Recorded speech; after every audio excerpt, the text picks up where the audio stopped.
زمزمہ گونجتا ہے یہی کو بکو، منزلے پائے وہ جو کرے جستجو۔ بسم اللہ الرحمن الرحیم۔ السلام علیکم ناظرین، پروگرام جستجو کے ساتھ آپ کا میزبان تنویر قاسم آپ کی خدمت میں حاضر ہے۔ ناظرین، آج ہمارے مہمان ہیں پروفیسر ڈاکٹر یاسین مظہر صدیقی صاحب، جو برصغیر کی معروف علمی شخصیت ہیں، ممتاز سیرت نگار ہیں، متعدد کتابوں کے مصنف ہیں۔ سیرت کے حوالے سے ان کی معروف کتابیں ہیں۔ پاکستان تشریف لائے ہوئے ہیں اور پاکستان کی جو بڑی جامعات ہیں وہاں ان کے خطابات کا سلسلہ جاری ہے۔ پاکستان آمد کے موقع پہ ہم نے غنیمت جانا کہ وہ پیغام ٹی وی کے لیے بھی اپنے قیمتی جو لمحات ہیں ان میں سے ہمیں بھی کچھ ٹائم دیں۔ آج انہوں نے مہربانی کی، وہ تشریف لائے ہمارے پاس۔ آئیے ان سے ہم گفتگو کرتے ہیں اور سیرت کے حوالے سے ان کی جو کتاب ہے عہد نبوی میں تمدن، ویسے تو ان کی اور بہت ساری سیرت کے اوپر کتابیں ہیں، بہت سارے موضوعات جو سیرت کے حوالے سے ہیں ان سے بات کی جا سکتی ہے، لیکن ہم نے آج ان سے جس موضوع کے لیے بات کرنی ہے وہ ان کی معروف جو کتاب ہے عہد نبوی میں تمدن، ہم اس سے متعلقہ جو سوالات ہیں، اس سے جڑے ہوئے دیگر جو معاملات ہیں اس پہ ہم انشاءاللہ تفصیل کے ساتھ بات کریں گے۔ ڈاکٹر صاحب، بہت شکریہ، آپ نے پیغام ٹی وی کے لیے ٹائم نکالا۔ ڈاکٹر صاحب، برصغیر پاک و ہند میں ہم دیکھتے ہیں کہ سیرت کے حوالے سے ماضی میں بڑے معروف نام ہمیں ملتے ہیں۔ مولانا شبلی نعمانی ایک بہت بڑا نام ہے جنہوں نے سیرت پہ بہت کام کیا ہے۔ سید سلیمان ندوی کا ایک معروف حوالہ ہے۔ بہت سارے علمی حلقے آپ کی شخصیت کے حوالے سے یہ ایک فخر کے طور پر بات کرتے ہوئے ہمیں نظر آتے ہیں کہ مولانا شبلی نعمانی کے بعد برصغیر میں اگر سیرت نگاری کے حوالے سے کسی شخصیت نے حق ادا کیا ہے، سیرت کے اوپر کتاب کا سلسلہ، لکھنے کا سلسلہ، مضامین کا سلسلہ، تو وہ آپ کا نام نامی آتا ہے۔ تو ہمیں یہ بتائیے کہ آپ کا سیرت سے جو دلچسپی ہے وہ تو ہر ایک مومن کی نبی صلی اللہ علیہ وسلم سے محبت، یہ اس کے ایمان کی نشانی ہے۔ آپ نے اس میدان کا انتخاب کیسے کیا؟ بسم اللہ الرحمن الرحیم، نحمدہ و نصلی علی رسولہ الکریم۔ آپ کا اور آپ کے ذریعے سے آپ کے پیغام ٹی وی کا میں شکریہ ادا کرتا ہوں۔ آپ نے بہت موقع دیا، میرے بارے میں بہت مبالغہ آمیز باتیں کہی ہیں جن کا میں مستحق نہیں ہوں۔ یہ تو آپ کی ایک ذرہ نوازی ہے۔ نہیں، اصل میں بات یہ ہے کہ آدمی کو اپنے قد و قامت کا ہمیشہ خیال رکھنا چاہیے۔ مولانا شبلی اور مولانا سید سلیمان ندوی رحمۃ اللہ علیہ، انہی دونوں کے نقش قدم پر چلنے کی میں نے کوشش کی ہے، اور سچی بات یہ ہے کہ یہ دونوں میرے رہبر رہے ہیں، اور بچپن سے ان کی کتابیں پڑھتا رہا، ان سے متاثر ہوتا رہا، ان سے ہی بہت سی چیزیں سیکھیں۔ لیکن اصلاً میں تاریخ کا طالب علم رہا ہوں۔ عربی ادبیات اور دینیات کے بعد میں نے انگریزی تعلیم حاصل کی، تو تخصص تاریخ قرون وسطیٰ میں کیا۔ جی ماشاءاللہ۔ اور اس کے بعد وہ زیادہ تر دلی سلطنت پر میرا کام ہوتا رہا۔ سیرت نبوی کی طرف لانے میں میرے والد ماجد مولوی انعام علی صاحب کا، جن کو میں بابا جان کہتا ہوں، وہ ان کا سب سے بڑا ہاتھ ہے۔ تو میری کتابیں، مضامین اس زمانے میں شائع ہوتے تھے تو فرمایا کرتے تھے کہ میں نے تم کو اس لیے تو پڑھایا لکھایا نہیں کہ تم بادشاہوں کے قصے لکھو، قصیدے پڑھو، سبحان اللہ۔ میں نے اس لیے پڑھایا تم رسول اکرم صلی اللہ علیہ وسلم کی سیرت پر کچھ کام کرو۔ ماشاءاللہ۔ تو ان کے مسلسل اصرار اور تاکید کی وجہ سے اللہ نے ہدایت دی، اس کے اسباب پیدا ہوئے، تو نتیجہ یہ ہوا کہ اس میں پڑھانے لکھانے سے دلچسپی پیدا ہوئی، پھر تحقیق و تصنیف سے دلچسپی پیدا ہوئی، اور اللہ کا فضل ہے کہ انہی بزرگوں کے نقش قدم پر چلنے کی کوشش کر رہا ہوں۔ ذہن میں ہمیشہ سے یہ خیال رہا کہ پامال مضامین اور پامال میدانوں میں کبھی کام نہیں کرنا چاہیے، ورنہ علوم و فنون کا کارواں آگے نہیں بڑھ سکتا، اور حق بھی ادا نہیں ہوتا۔ اور حق تو خیر ادا ہونے کا سوال ہی نہیں پیدا ہوتا، اس لیے کہ کسی بھی علم و فن کا کوئی حق ادا کرنے کا دعویٰ نہیں کر سکتا۔ البتہ خدمت علم کرنے کے ایک کوشش کی ہے، تو اللہ کا شکر ہے کہ اس نے بہت سے ایسے نئے ابواب سکھائے اور سمجھائے کہ موقع ملا تو اس پر بہت سے کام کیا۔ تو اللہ کا شکر ہے ابھی بہت سے لوگ کام کر رہے ہیں۔ رہنما تمام ہمارے بزرگ ہیں، قاضی سلیمان منصور پوری، مولانا شبلی، مولانا سید سلیمان ندوی، اور اس سے پہلے جو ہمارے بزرگ رہے ہیں محدثین کرام، ان کی کتابیں ہیں اور سیرت کی بنیادی مصادر ہیں، ان کا بہت اثر رہا، ان سے بھی بہت سی چیزیں حاصل کی۔ بالکل۔ اچھا ڈاکٹر صاحب، یہ متعدد آپ کے مضامین اور کتابیں ہیں مختلف عنوانات پہ۔ جی ہمارے سامنے آپ کی ایک کتاب ہے عہد نبی میں تمدن۔ جی نبی علیہ الصلوۃ والسلام کی زندگی، آپ کی مکی زندگی، آپ کی مدنی زندگی، یقیناً اس کے بہت سارے پہلو ہیں۔ جی یہ ہماری رہنمائی فرمائیے ہمارے ناظرین کے لیے کہ ہر قوم کا ایک تہذیب و تمدن ہوتا ہے، جی اس کی ایک پہچان ہوتی ہے۔ جی وہ کون سی چیزیں ہیں جو کسی بھی قوم کے تمدن اور تہذیب کی تشکیل میں بنیادی کردار ادا کرتی ہیں؟ جی یہ عموماً سوال بہت اہم ہے اور اکثر کیا بھی جاتا ہے۔ اصل میں اس تمدن اور تہذیب کا رشتہ اگر سمجھ لیے جائے تو بہت سی آسانی ہو جاتی ہے۔ اس کی تعریفات تو مختلف ہیں، لیکن تہذیب بنیادی طور سے ان اقدار و اصول پر مبنی ہوتی ہے جو اس کے مذہبی نظام اور دینی نظام سے حاصل ہوتی ہے۔ جی بالکل۔ ہمارا عقیدہ ہے اور اس پر بالکل پکا یقین بھی ہے کہ اسلامی تمدن اصل میں نبوی تمدن ہے، جو انبیاء کرام کی زندگیوں میں ہمیشہ جاری رہا اور وہ نسل بعد نسل چلتا رہا اور رسول اکرم صلی اللہ علیہ وسلم کے زمانے میں آیا۔ اس کی بنیاد قرآن و حدیث، کتاب و سنت کی اقدار و اصول پر مبنی ہے، اور اسی کی روایات، اخلاق، اصول و قوانین و ضوابط کی بنیاد پر تمدن تشکیل پاتا ہے۔ یعنی ظاہری جو چیزیں ہوتی ہیں وہ سامنے آتی ہیں۔ تو مظاہر بیرونی جن کو کہا جاتا ہے وہ تو تمدن ہے کہ کیسے رہیں، کیسے اٹھیں بیٹھیں، کھائیں پئیں کیا، لباس کیا ہو، رہن سہن کا چلن کیا ہو، یہ تو ساری چیزیں وہ واقعات اور چیزیں ہیں جو تمدن بناتی ہیں۔ لیکن اس کے پیچھے کیا اقدار ہیں، اصول ہیں، وہ بنیادی چیز طور پر تہذیب ہے، اور یہ نبوی تمدن ہے۔ رسول اکرم صلی اللہ علیہ وسلم چونکہ خاتم النبیین ہیں اور سید المرسلین، تو آپ نے جس طرح سے دین اور شریعت کو مکمل فرمایا، اسی طرح سے ہم نے تمدن کو بنیادی طور سے پاکیزہ کیا اور اس کو رفعت و منزلت بخشی۔ سب سے بڑی بات یہ ہے کہ آپ نے اس کے اصول اقدار بھی متعین فرمائے اور اس کو دین سے وابستہ کر دیا، زندگی سے وابستہ کر دیا، اور ساری چیزیں جو ہیں کتاب و سنت پر مبنی ہیں۔ اور اس میں سب سے بڑا رول ماڈل جو ہے، یہ اسوہ کاملہ جو ہے، رسول اللہ علیہ وسلم کی اپنی زندگی ہے، اور اسوہ کاملہ کی وجہ سے ہمیں پتہ لگتا ہے کہ کیا کیا ہمیں کرنا چاہیے اور کیا نہ کرنا چاہیے۔ اس کے نمایاں خد و خال ہمیں اگر ہم دو چار ایک فکروں میں یا الفاظ میں ہم بیان کریں، جو عہد نبی کے تمدن کے جو نمایاں خد و خال ہیں وہ کیا تھے؟ سب سے بڑی بات ہے زندگی گزارنے کا طریقہ کیا ہونا چاہیے، یہ رسول اکرم صلی اللہ علیہ وسلم نے بتایا، اور ہمارے محدثین کی کتابوں میں اس پر بہت سے ابواب و کتب ہیں، سیرت نبوی میں بھی پائے جاتے ہیں۔ جو اہم ترین خد و خال ہے وہ یہ کہ زندگی میں سب سے اہم چیز ہوتی ہے جو رزق کا معاملہ ہوتا ہے، کھانے ہوتے ہیں، کھانے کا قدار کیا ہے، اس کی مسائل کیا ہیں، ان کے سلسلے میں آداب کیا ہیں، احکام کیا ہیں، یہ ساری چیزیں کھانوں سے متعلق ہیں۔ بہت سی تفصیل سے اس کتاب میں بھی میں نے ذکر کیا ہے۔ پھر زندگی گزارنے کا ایک طریقہ لباس کا ہے کہ لباس کیسا ہونا چاہیے، اس کے اصول اقدار الگ ہیں، وہ مظاہر کیا ہیں، گھریلو اسباب کیسے ہوتے تھے، لوگوں کو عام طور سے ایک دوسرے سے ملنے جلنے کا جو سماجی زندگی کہلاتی ہے، سماجی زندگی میں کیا آداب و اخلاق ہوتے تھے، روایات کیا تھیں، ان کا ذکر ملتا ہے۔ گھریلو اسباب کس طرح سے ہوتے تھے، تفریح اور دوسری جو نشاط کی چیزیں ہوتی ہیں ان کے بارے میں ہمیں زندگی ملتی ہے۔ مختلف قسم کے جو اقتصادی معاملات ہوتے ہیں ان کا بھی ذکر ملتا ہے۔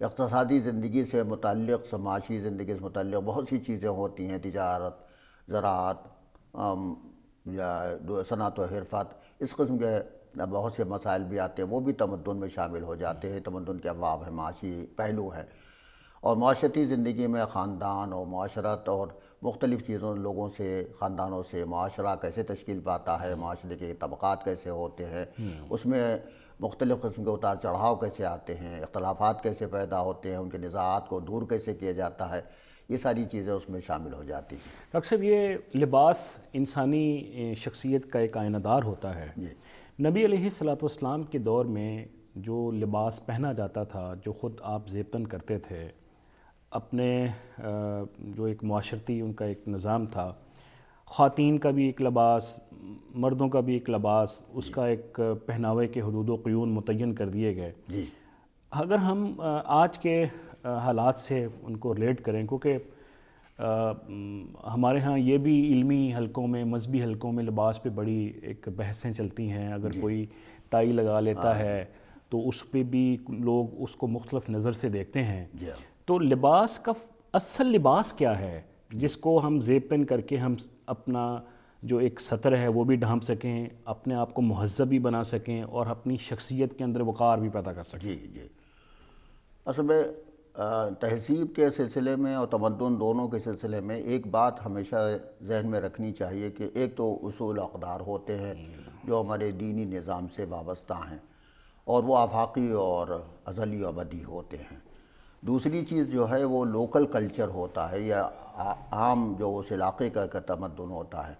رسول اکرم صلی اللہ علیہ وسلم چونکہ عرب میں پیدا ہوئے اور خاص مکہ شہر میں آپ کی زیادہ زندگی گزری، لہذا وہاں کے جو قریشی آداب و روایات تھیں ان کو آپ نے بنیادی طور سے اختیار فرمایا، وہ آخر تک رہیں۔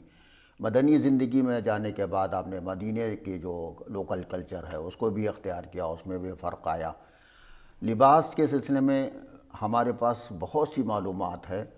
سب سے بڑی بات یہ ہے کہ آپ نے ہر طرح کا لباس استعمال فرمایا، اس میں رومی جبہ بھی ہے، قبا عبا ہے، اور بہت عمدہ قسم کے کپڑے بھی ہیں، بہت موٹے جھوٹے کپڑے بھی ہیں۔ اصل میں ہمارے ہاں ایک مسئلہ یوں پیدا ہو گیا کہ فقر و فاقے کو بہت اہمیت دی گئی ہے، اور دنیا کو برتنے کے سلسلے میں اعتدال و توازن برقرار نہیں رکھا گیا۔ وہ دین میں بھی توازن و اعتدال برقرار نہیں رکھا جاتا، لیکن رسول اکرم صلی اللہ علیہ وسلم نے تمام چیزوں کو جائز قرار دیا اور خود پہن کر کے دکھا دیا کہ کون کون سا لباس آپ نے استعمال فرمایا اور کون کون سا لباس آپ نے نہیں استعمال فرمایا، اس کی اجازت بھی آپ نے دی۔ اس اصول اقدار مثلا آپ نے فرمایا کہ عورت مرد کا لباس ساتر ہو، جیسا کہ آپ نے کہا، باریک نہ ہو، ایسا نہ ہو کہ جس میں بدن کے خطوط دکھائی دے، اس کو شرطیں عائد کر دی۔ باقی سب چیزیں آپ نے آزاد کر دیا کہ جو جس کو پسند آئے وہ استعمال کرے۔ تو اس میں یہاں تک کہ سرخ رنگ عام طور سے مرد کے لیے پسند نہیں کیا جاتا، لیکن آپ استعمال فرماتے تھے، اور اس لیے صرف اس لیے استعمال فرمایا کہ تاکہ لوگوں کو معلوم ہو کہ ایسا ہے۔ ایک بہت خوبصورت حدیث ہے، ایک صحابی نے رسول اکرم صلی اللہ علیہ وسلم کو چاندنی رات میں دیکھا، آپ سرخ حلے میں تھے، تو وہ بار بار آپ کو دیکھتے تھے، آپ کے شکل و صورت اور اس کے بعد چاند کو دیکھتے تھے۔ رسول اللہ علیہ وسلم نے پوچھا کیا دیکھ رہے ہو؟ آپ نے فرمایا میں دیکھتا ہوں کہ اس لباس میں آپ زیادہ حسین ہیں یا چاند؟ سبحان اللہ۔ تو یہ اصل میں مسئلہ ہے کہ لباس کیسے پہنا جائے۔ اسی سرخ لباس کے سلسلے میں ایک دوسرا واقعہ بتاتا ہوں، ذرا بعد کا واقعہ ہے، لیکن چونکہ نبوی تعلیمات پر مبنی ہے کہ مقام اور موقع کے لحاظ سے لباس پہننا چاہیے۔ دو نوجوان ایک جنازے میں آئے، حضرت عمر فاروق، حضرت زینب بنت جہش رضی اللہ عنہا کے وفات میں جنازے میں شریک ہوئے، تو وہ دونوں سرخ لباس میں تھے اور وہ ذرا شوخ لباس تھا۔ حضرت عمر نے فرمایا یہ موقع کا لباس نہیں ہے، تمہیں موقع کا خیال رکھنا چاہیے۔ موقع کے لحاظ سے میں عرض کروں کہ رسول اللہ صلی اللہ علیہ وسلم اور تمام آپ کے زمانے کے لوگ تین لباس پہنا کرتے تھے۔ نیچے ازار ہوتی تھی، اوپر غلہ ہوتا تھا، اندر ایک قمیص ہوتی تھی، دراگ کہتے تھے، اس پر آپ تو امامہ باندھتے تھے، امامہ کے نیچے ٹوپی ہوتی تھی۔ اس ٹوپی کو تیل سے اور دوسری چیزوں سے محفوظ رکھنے کے لیے آپ باقاعدہ ایک جھلی استعمال فرماتے تھے، کور کرتے تھے تاکہ وہ امامہ یا ٹوپی خراب نہ ہونے پائے۔ ڈاکٹر صاحب، یہ بہت خوبصورت آپ کی گفتگو جاری ہے۔ ناظرین، یہاں ایک مختصر سا بریک لیتے ہیں۔ ہمارے ساتھ موجود ہیں علی گڑھ مسلم یونیورسٹی انڈیا کے شعبہ علوم اسلامیہ کے سابق سربراہ پروفیسر ڈاکٹر یاسین مظہر صدیقی صاحب۔ ان سے گفتگو کا سلسلہ جاری رہے گا. یہاں ہم مختصر سا بریک لیتے ہیں. زمزمہ گونجتا ہے یہی کو بکو، منزلیں پائے وہ جو کرے جستجو. زمزمہ گونجتا ہے یہی کو بکو، منزلیں پائے وہ جو کرے جستجو. ویلکم بیک ناظرین. ہمارے ساتھ مہمان ہیں پروفیسر ڈاکٹر محمد یاسین مظہر صدیقی صاحب، جو علی گڑھ مسلم یونیورسٹی کے شعبہ علوم اسلامیہ کے سابق صدر ہیں. ڈاکٹر صاحب، آپ ابھی گفتگو فرما رہے تھے نبی علیہ الصلوۃ والسلام کے لباس کے حوالے سے. جب آپ نے سرخ لباس کی بات کی تو میرے ذہن میں سرخ انقلاب اچانک آ گیا جی کہ یہاں تو کلرز کی بنیاد پہ انقلاب سے بھی بہت سارے لوگ تشبیہ دیتے ہیں. جی جی تو نبی علیہ الصلوۃ والسلام کی لباس کی رنگت کے تناظر میں ہمیں کیا ایک میسج ملتا ہے؟ جس طرح آپ نے خود فرمایا کہ مقام و لحاظ سے اور اوقات کے لحاظ سے بھی ہمیں لباس کا انتخاب کرنا چاہیے. تو وہ اوقات میں نبی علیہ الصلوۃ والسلام کے لباس کی معمولات کیا تھیں؟ سب سے بڑی بات یہ ہے کہ جو آپ نے رنگوں کے لحاظ سے فرمایا تو رسول اللہ صلی اللہ علیہ وسلم نے تمام رنگ کے لباس پہنے ہیں. زرد رنگ کا لباس بھی پہنا، سبز بھی پہنا، سرخ بھی پہنا، اور اس کے علاوہ دوسرے بھی لباس ملتے ہیں رنگ ان کے. لیکن اس میں سب سے زیادہ جو پسندیدہ تھا وہ سفید تھا، اور آپ نے سفید لباس کی تعریف فرمائی اور کہا کہ اسی کو پہنا کرو، حکم بھی اسی کا دیا. تو سفید لباس پایا جاتا ہے. اب لباس کے سلسلے میں ایک بات ہمیشہ بڑی حیرت میں رہتی تھی کہ عام طور سے لوگ یہ کہتے تھے مختصر اور جھوٹا موٹا لباس ہوتا تھا، لیکن آپ نے بہت اچھے لباس استعمال فرمائے. تو گھریلو لباس الگ ہوتا تھا جو معمولی 2 چیزوں پر مشتمل ہوتا تھا، لیکن باہر جب آپ تشریف لے جاتے تھے تو باقاعدہ 3 لباس پہنتے تھے، اوپر چادر بھی ہوتی تھی. اچھا، چادر لازمی طور سے تمام لوگ پہن لیا کرتے تھے. چادر ایک علامت ہوتی تھی، ایک علامت وقار کی بھی اور ایک شان کی بھی. شان کی بھی. جی ہاں، چادریں طرح طرح کی ہوتی تھیں، سوتی بھی ہوتی تھی، ریشمی بھی ہوتی تھیں، اور اس کے علاوہ کلرڈ بھی ہوتی تھیں. تو وہ چادروں کا استعمال ہوتا تھا. یہاں تک کہ رسول اکرم صلی اللہ علیہ وسلم کی زیارت اور ملاقات کے لیے جو حضرات صحابہ کرام اور دوسرے آتے تھے تو باقاعدہ آپ اس کے لیے اچھا لباس پہنتے تھے، اور ہدایت فرماتے تھے کہ جو کوئی آ رہا ہے اس کے سامنے اچھے لباس میں آؤ. جی جی ڈاکٹر صاحب، یہ آرائش اور زیبائش یہ کچھ انسانی فطرت کا بھی حصہ ہے. خاص طور پر خواتین جو ہیں وہ تو ظاہر ہے ایک زینت کے حوالے سے، زیبائش کے حوالے سے ان کے خد و خال، ان کا نظام، حدود و قیود تو متعین ہوں گی. نبی علیہ الصلوۃ والسلام کی جو ازواج مطہرات ہیں، امہات المومنین ہیں، ان کا جو ایک طرز زندگی ہے اس میں ہمیں وہ جو ایک حدود و قیود ہیں، وہ جو ایک پہناوے کے ضابطے ہیں، وہ کون کون سے ہیں، اور آج کی جو ایک مسلم عورت ہے وہ اس کی روشنی میں اپنی آرائش اور اپنی زیبائش کا کیسے تعین کر سکتی ہے؟ رسول اکرم صلی اللہ علیہ وسلم کے زمانے میں بھی یہی کیفیت تھی کہ خواتین ہوں یا مرد ہوں، دونوں کی آرائش و زیبائش کا اصول باقائم تھا. اور یہ فطریہ اور خواہش عورتوں کی نہیں، مردوں کی بھی ہوتی ہے کہ وہ اچھے ہوں. رسول اکرم صلی اللہ علیہ وسلم کی ایک حدیث یاد آتی ہے کہ آپ نے فرمایا مردوں سے کہ جب تم سفر کر کے واپس آؤ تو سیدھے گھر مت چلے جایا کرو. اچھا، لوگوں کو، گھر والوں کو اطلاع کر دو تاکہ بیوی جھاڑ جھنکار صورت میں تمہارے سامنے نہ آئے. اور مرد بھی مسجد میں جائیں، وضو کریں، نماز پڑھیں اور پھر گھر جائیں. اس میں پیچھے یہ پیغام پوشیدہ تھا کہ طہارت کا پہلو بھی ہے اور صاف صفائی کی. ایک صحابی کا ذکر ملتا ہے تو اس میں وہ بہت شکستہ صورت میں، شکستہ لباس میں تھے. رسول اللہ علیہ وسلم نے فرمایا کہ تم اتنا، کیا تمہارے پاس پیسے نہیں ہیں؟ انہوں نے کہا نہیں، میں تو بہت مالدار آدمی ہوں، بہت میرے پاس ہے. تو ہم نے فرمایا کہ یہ اچھا لباس کیوں نہیں پہنتے ہو؟ اللہ تعالیٰ پسند فرماتا ہے، دیا ہوا ہے، انعامات دیے ہوئے ہیں، وہ ہدیہ دیا ہوا ہے. اس کے علاوہ ان اللہ جمیل یحب الجمال، اور اس کے علاوہ یہ بھی ہے کہ اللہ تعالیٰ پسند فرماتا ہے اس کی نعمت کا اثر تمہارے لباس پر، تمہارے جسم پر دیکھا جائے. ڈاکٹر صاحب، یہ ایک فن تعمیر، یہ بھی ایک تہذیب و ایک تمدن کا ایک نظارہ ہوتا ہے، ایک شاہکار ہوتا ہے. نبی علیہ الصلوۃ والسلام کی زندگی میں بھی ہمیں کوئی اس فن کے کوئی نمایاں پہلو دکھائی دیتے ہیں؟ جی ہاں، عام طور سے ہمارے ہاں تصور چونکہ فقر و فاقے کا غالب آ گیا ہے، اس کے اسباب مختلف ہیں. تو یہ سمجھا جاتا ہے کہ اس زمانے میں فن تعمیر بہت ہی معمولی حالت میں تھا. جو مکانات جو ہوتے تھے کچے مکان بنا لیے جاتے تھے, ان پر جھوپڑے ہوتے تھے, پر چھپر ڈال لیے جاتے تھے, لیکن ایسا تھا نہیں. دو طرح کے تھے. عام سادہ گھروں کا تو یہی صورتحال تھی جو ہمیں ملتے ہیں کہ وہ 10 ہاتھ اور 10 بائی 10 کے کم مکانات ہوتے تھے, چوڑے لمبے اچھے خاصے وہ ہوتے تھے. لیکن بعض لوگوں کے بڑے بڑے مکانات کا ہمیں ذکر ملتا ہے. اور رسول اکرم صلی اللہ علیہ وسلم جو مدینے گئے, آپ کے بھی مکانات بہت بڑے بڑے تھے. جو صحابہ کرام کے مکانات تھے اس میں کئی صحابہ کرام کے ہیں, بعض تو 2 منزلہ تھے. خود آپ کا مکان ایک 2 منزلہ بن گیا تھا جس میں آپ اوپر ایلا کے زمانے میں تشریف آور ہوئے تھے. تو وہ اس کا بھی ذکر ہے.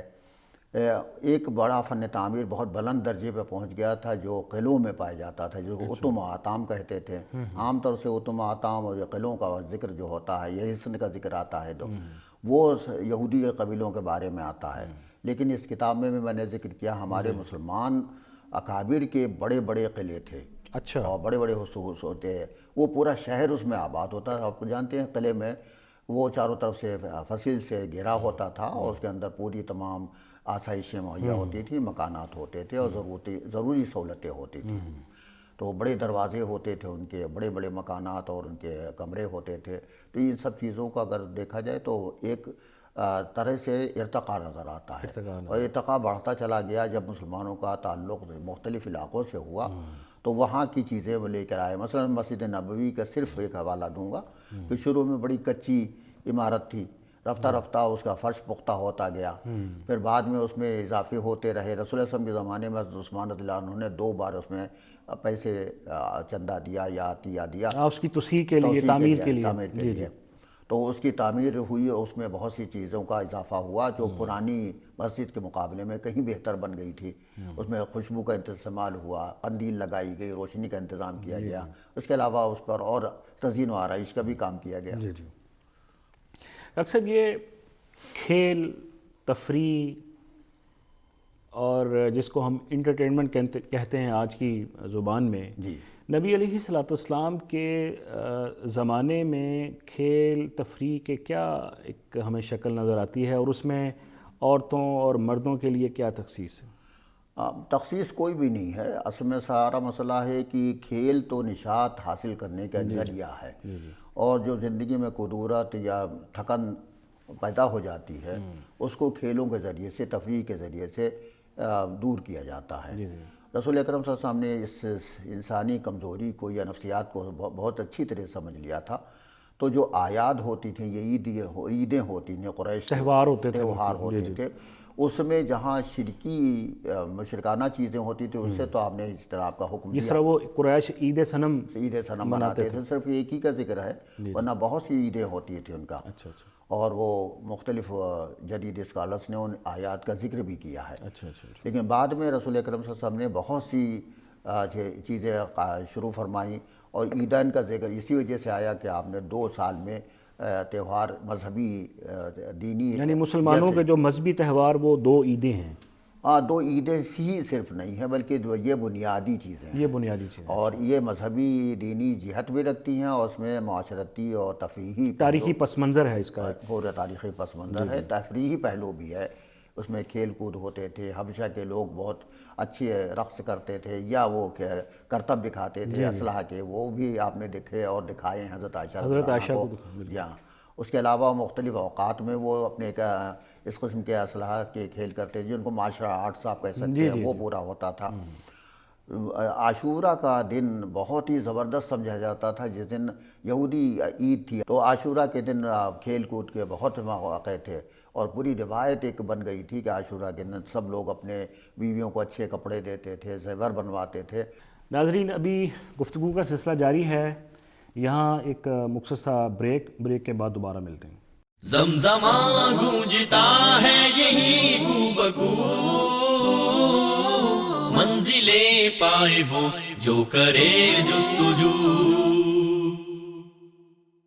زمزمہ گونجتا ہے یہی کو بگو, منزلیں پائے وہ جو کرے جستجو. ویلکم بیک ناظرین. پروفیسر ڈاکٹر محمد یاسین مظہر صدیقی صاحب سے سیرت کے حوالے سے گفتگو کا سلسلہ جاری ہے۔ نبی علیہ الصلوۃ والسلام کے دور کا تمدن، ان کی تہذیب اور ان کا جو طرز زندگی ہے اس پر گفتگو جاری ہے۔ ڈاکٹر صاحب، یہ خوشیوں کی آپ نے بات کی، لباس کی آپ نے بات کی، خوشی اور غمی یہ سانجے ایک معاملات ہیں۔ جی، غم کی جو ایک تقریبات ہوتی تھیں یا ایک مقامات ہوتے تھے، اس موقع پہ نبی علیہ السلام کا کیا طرز عمل ہوتا تھا؟ سب سے بڑی غم کی بات تو کسی کے ہاں انتقال کا مسئلہ ہوتا تھا تو سب جیسی خبر آتی تھی، رسول اکرم صلی اللہ علیہ وسلم کا طریقہ کار یہ تھا کہ آپ تعزیت کے لیے خود بھی جاتے تھے اور صحابہ کرام و صحابیات بھی جاتی تھی۔ حضرت فاطمہ رضی اللہ عنہا، حضرت عائشہ، دوسری تمام امہات المومنین کے جانے کا اور تعزیت کرنے کا کے واقعات ہمارے ہاں پائے جاتے ہیں۔ سب سے بڑا جو ملی یا سماجی طریقہ اختیار کیا گیا تھا کہ چونکہ اس دن غم کا دن ہے تو کھانا پکوا کر کے ان کے ہاں بھیجنے کا طریقہ تھا کہ وہ لوگ آج کل مصیبت میں مبتلا ہیں تو کھانا پکا کر کے ان کے گھر بھیجا جائے، دل جوئی کے لیے۔ دل جوئی کے لیے مختلف گھرانوں سے کھانے آتے تھے۔ ان کے بچوں کی تعلیم و تربیت کا بھی ذمہ داری دی جاتی تھی، ان کو باہر بھی لے جایا جاتا تھا تاکہ گھر کے غمزدہ ماحول سے وہ بچ سکیں۔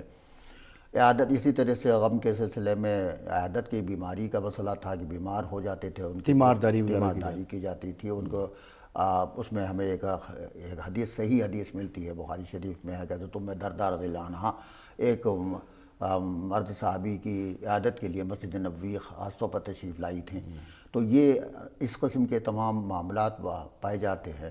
اور غم کے علاوہ زخمی کوئی ہو جاتا تھا خاص طور پر غزوات میں تو اس کی تیمارداری اور اس کی دیکھ بھال کرنا یہ بھی تھا، اس میں خواتین نے بڑھ چڑھ کر حصہ لیا تھا اور ان کے مواسات کی تھی، ان کی ہمدردی کی تھی۔ ایسی بہت سی تقریبات پائی جاتی ہیں۔ اچھا ڈاکٹر صاحب، یہ ابھی پچھلے سوال کے جواب میں آپ نے عاشورہ کا ذکر کیا۔ ہمارے ہاں چونکہ دینی شعور کی کمی ہے معاشرے میں، تاریخ کے واقعات سے بھی ناآشنائی ہے، جی، اس کی تھوڑی سی وضاحت اگر کر دیں، کیونکہ لوگ پھر وہ عاشورہ کا جو مطلب ہے، جو مفہوم ہے، وہ ایک خاص دن کے حوالے سے سمجھتے ہیں، تو یہ اس کی تھوڑی سی وضاحت کر دیں کہ وہ جو ایک عاشورہ کا دن نبی صلی اللہ علیہ وسلم کے زمانے میں جس کا اہتمام کیا جاتا تھا، اس کا تاریخی پس منظر کیا ہے؟ اصل میں اس کا تاریخی پس منظر یہ ہے کہ 10 محرم کا دن روایات کے مطابق بہت اہم مانا گیا ہے اور مختلف انبیاء کرام میں خاص طور سے وہ ان کے دینی اور وحی ربانی پہ مبنی بہت سے معاملات سے وابستہ تھا۔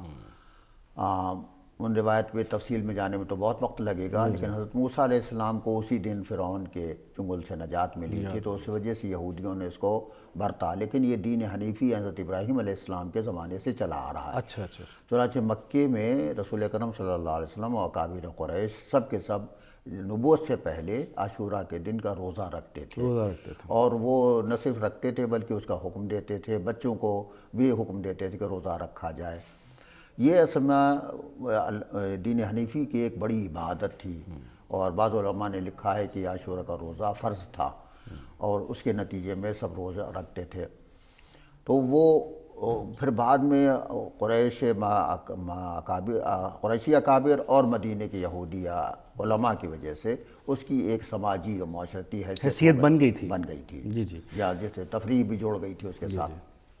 ڈاکٹر صاحب، برصغیر پاک و ہند کے علماء نے تفسیر، حدیث، فقہ پہ بہت کام کیا ہے، سیرت پہ بہت زیادہ کام کیا، جس طرح بھی آپ نے ذکر کیا شبلی نعمانی مرحوم کا، قاضی سید سلیمان منصور پوری کا۔ جی، آج کے دور میں پاک و ہند کے علمی جو حلقے ہیں، مراکز ہیں، یونیورسٹیز ہیں، ان کے جو علمی شخصیات ہیں، یہ کیسے باہمی تبادلہ کر کے کوئی ایسا ایک کوارڈینیشن کے نتیجے میں کوئی کاوش کریں جس سے علمی حلقوں کی جو پیاس ہے اس کو بجھایا جا سکے اور علمی روابط جو ہندوستان اور پاکستان کے ہیں ان کو ایک استوار کیا جا سکے؟ آپ کے ذہن میں اس سلسلے میں کیا تجاویز ہیں؟ میرا خیال ہے کہ ہمارا مشرقی مزاج، خاص طور سے بر صغیر میں جو مزاج پیدا ہو گیا ہے، اس میں ایک دوسرے کے ساتھ تعاون کرنے کا جذبہ پایا نہیں جاتا، مفقود ہوتا جا رہا ہے، مفقود ہو گیا ہے تقریباً۔ اب 2 آدمی مل کر کے یا 3 آدمی مل کر کے کام بہت مشکل سے کر پاتے ہیں. یہاں پاکستان میں تو پھر بھی نسبتاً کچھ لوگ کر لیتے ہیں، لیکن ہندوستان میں بہت کم ہو گیا. تو انفرادی کوششیں جاری رہنی چاہیے. دونوں طرف کے افراد جو باصلاحیت ہے ہر میدان میں، تفسیر میں، فقہ میں، حدیث میں، سیرت میں، وہ اپنے کام کرتے رہیں اور یہاں کے لوگ بھی کرتے رہیں. اس سے یہ ہوگا کہ اگر دونوں طرف کے لوگ کام کرتے رہیں گے تو ان کو تحریک ملے گی کہ ان موضوعات پہ کام پاکستان میں ہو چکا ہے تو ان موضوعات پہ کام ہندوستان میں نہ کیا جائے، نئے نئی جہاد کو سامنے لایا جائے. تو انشاءاللہ اس سے بہت سی چیزیں آگے جا سکیں گی. اصل میں علمی رویہ بدلنا ہمارا ضروری ہے کہ ہم وہ جو پٹی ہوئی لکیر ہے اس کے اوپر چلنا نہ شروع کر دیں، اسی کو فالو نہ کریں، بلکہ نئے سرے سے ہم نئے جہاد کو تلاش کریں. اس کے لیے مطالعہ چاہیے، تحقیق چاہیے. اور دوسرا ڈاکٹر صاحب، ہمارے مذہبی طبقے میں جو ایک رواداری ہے، جی جو وسعت ہے، جی وہ کیسے اس میں ایک بہتری لائی جا سکتی ہے؟ چونکہ تنگ نظری، بدقسمتی سے تعصب، فقہی تعصب، فروعی تعصب، مسلکی تعصب، فرقہ وارانہ عصبیت، جس کی وجہ سے پھر آگے مزید بدمزگی، انتشار، اختلاف، فتوے، یہ جو معاملات ہیں ان کو سدھارنے کے لیے نبی علیہ السلام کی سیرت کا کون سا ایسا گوشہ ہے جس کو عام کر کے ہم رواداری قائم کر سکتے ہیں معاشرے میں؟ اور سب سے بڑا تو گوشہ یہ ہے کہ جو نظری طور سے کہ کتاب و سنت کے پر عمل کرنا چاہیے. اور بعد میں جو آراء مختلف طبقاتی آراء پیدا ہو گئی ہیں، اداری یا جامعاتی ادارہ آراء پیدا ہو گئی ہیں، ان سے پیچھا چھوڑانا چاہیے. لیکن تنگ نظری اصل میں پیدا اس وجہ سے ہوتی ہے کہ ہم اصل کتاب و سنت کی اقدار سے، روایات و تعلیمات سے، اصل ماخذ اور اصل سے ہم الگ دور ہو جائیں. رسول اکرم صلی اللہ علیہ وسلم کی سیرت میں جو وہ وسعت تھی، ہماگیری تھی، سب سے مل کر کے رہنا. یہاں تک کہ اب ہمارے یہاں ایک نقطہ نظر پیدا ہو گیا پڑھے لکھے لوگوں میں، جدید تعلیم یافتہ لوگوں میں، کہ غیر مسلموں سے ہمارے تعلقات دور رہنے چاہیے، ان سے قریب نہیں ہونا چاہیے. یہ بالکل صحیح نہیں بات ہے، یہ طریقہ نہیں ہے.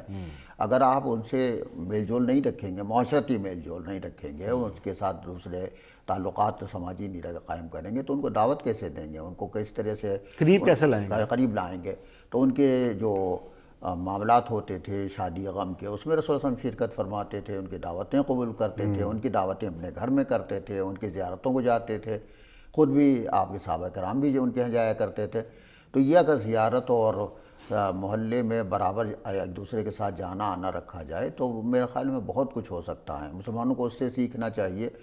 جب رسول اکرم صلی اللہ علیہ وسلم نے اسلام کے دشمنوں سے تعلق رکھا اور ان کے یہاں زیارت کرتے تھے، کھانا کھانے کے لیے جاتے تھے، ان کی شادیوں میں شرکت فرماتے تھے اور دوسرے بہت سے کام کرتے تھے، ان کی مدد کرتے تھے، تو ہم اپنے مسلمان بھائیوں کے ساتھ کیوں مل کر کے نہیں رہ سکتے؟ قرآن بھی کہتے ہیں وہ کلمہ سوا کی جو بات کرتا ہے. جی ہاں جی ہاں. اصلاً تو وہ کلمہ سوا کی بات تو کہی گئی ہے اہل کتاب کے سلسلے میں، لیکن اس وقت اس کا اطلاق جو ہوتا ہے اپلیکیشن وہ خاصتاً مسلمانوں پر ہوتا ہے کہ مسلمان فرقوں کو اور طبقات کو اور مسلکوں کو ایک دوسرے کے قریب آنا چاہیے. اس لیے کہ ہماری بنیادی شناخت تو اسلام اور محمد صلی اللہ علیہ وسلم کے امتی ہونے کی ہے، اور وہی اس میں کامل کو اگر ہم اختیار کریں گے تو انشاءاللہ پھر یہ مسائل بہت حل ہو جائیں گے. جی ڈاکٹر صاحب، پاکستان آپ تشریف لائے، جی یہاں آپ کو یقیناً علمی جو حلقے ہیں ان سے آپ کو پیار بھی ملے گا. جی کیا میسج لے کے جا رہے ہیں پاکستان سے؟ میں تو یہ کہتا ہوں، ایک مختلف جگہوں پر میں نے یہ کہا کہ جب ہندوستان میں مجھے پیار کا یا محبت کا کوٹا کم ہو جاتا ہے تو اسے پورا کرنے کے لیے میں پاکستان آ جاتا ہوں. واہ واہ واہ، ماشاء اللہ. اللہ کے فضل کرم سے ہر طبقے میں، ہر جامعہ میں، ہر دینی مدرسے میں جہاں بھی میں گیا بہت اعزاز و کرام کیا، بہت محبت کیا، مظاہرہ فرمایا، میرے حق اور قد و قامت سے زیادہ اعزاز و کرام کیا. اور یہ محبت اصل میں ہمگیر عالم ہے، ہمگیر جذبہ ہے اور عالمی کی جذبہ ہے. اس کو اگر رسول اکرم صلی اللہ علیہ وسلم کے امتی کی حیثیت سے ہمیں پیدا کریں گے تو انشاءاللہ بہت کام ہو سکتا ہے. میرا خیال میں ہندوستان میں اور دوسرے ممالک میں پاکستان کے علماء، فضلاء و جامعات اور دوسرے لوگوں کی وسیع القلبی، ان کی سخاوت و فیاضی، ان کی محبت، ملی محبت سے فائدہ اٹھانا چاہیے اور سیکھنا چاہیے. اس لیے کہ آپ ہمیں بہت سے سبق سکھا سکتے ہیں اس سلسلے میں. ڈاکٹر صاحب، آخر میں پیغام ٹی وی کے ناظرین کے لیے کوئی پیغام آپ دینا چاہیں؟ میرا تو خیال ہے کہ سب سے بڑا پیغام صرف یہ ہے کہ رسول اکرم صلی اللہ علیہ وسلم کی جو سیرت ہے اور جو آپ کا تعامل ہے، عملی جہات ہیں، ان پر ہمیں عمل کرنا چاہیے، اور دوسرے لوگوں کو یقینی طور پر ہمارے اکابر ہیں ان کی باتیں سننی بھی چاہیے، لیکن اسوہ اور ماڈل، رول ماڈل رسول اکرم صلی اللہ علیہ وسلم کو بنانا چاہیے۔ وہ طریقہ اگر ہم اختیار کریں گے تو ہماری عصبیتیں کم ہوں گی، دلوں کی تنگی کم ہوگی، اور وسعت پیدا ہوگی نظر میں، فکر میں بھی اور عمل میں بھی۔ جی ڈاکٹر صاحب بہت شکریہ، آپ نے پیغام ٹی وی کے لیے ٹائم نکالا۔ ناظرین میں آپ کا شکریہ بہت ادا کرتا ہوں۔ Welcome welcome. ناظرین، پروفیسر ڈاکٹر محمد یاسین مظہر صدیقی صاحب آج ہمارے مہمان تھے۔